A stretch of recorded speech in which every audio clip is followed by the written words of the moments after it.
Hello, welcome back to another episode of ECOTtv. We're here at Sunwatch Indian Village, an archaeological park in Dayton, Ohio, where Ecot students got the chance to learn about the Native Americans who once lived right here.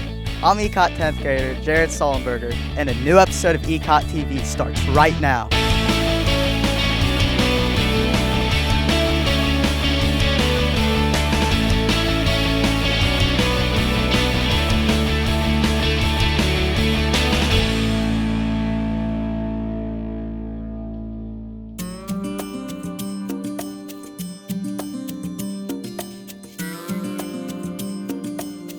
We are outside the village.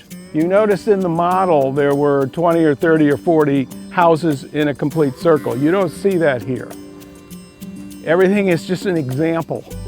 Those houses are exactly where they were 800 years ago. I'm with Soraya and Jayla. What was your favorite thing you saw today? I like the cornfield and I like the houses because it's almost like you're in your own home, but it's just different. I really like the Indians in the exhibit. This is a typical family home. The holes in the ends are debatable. We think they're here because of let the smoke out, because without those holes this place would be a smoky, couldn't hardly see across it. 8 to 10 people lived here, mom, dad, maybe an uncle or an aunt, grandma.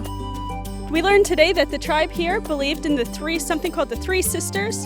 The Three Sisters were three crops, which were corn, beans, and squash, and they would plant them together.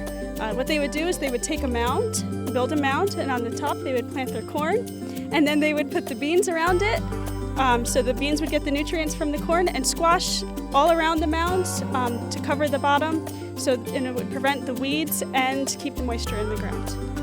This is what's known as a dugout canoe. This was their transportation on that Great Miami River or wherever.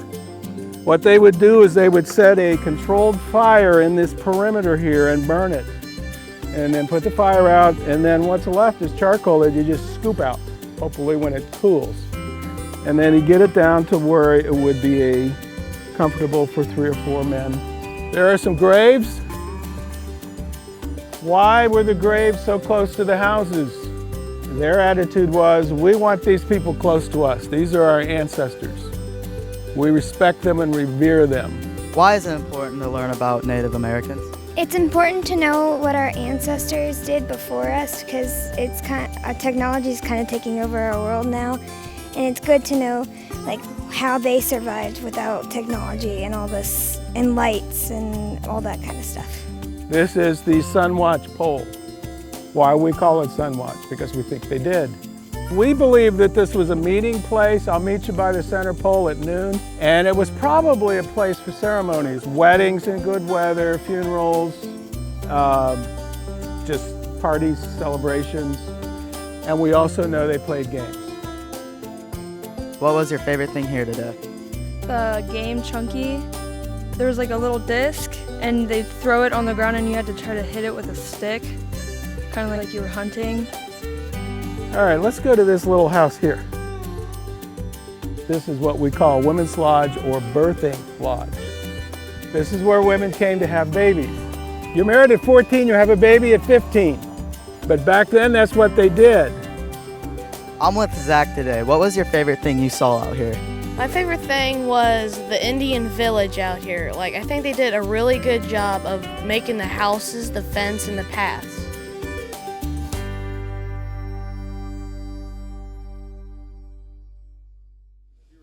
Now it's time for the question of the week. We want to know, what's your favorite part of American history and why?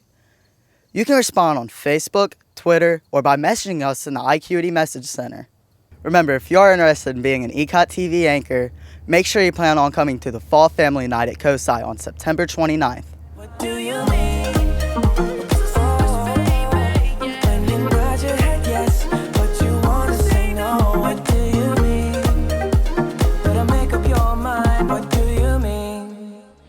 That's all for ECOTtv here at Sunwatch Indian Village. I'm Jared Sullenberger, and thanks for watching ECOTtv.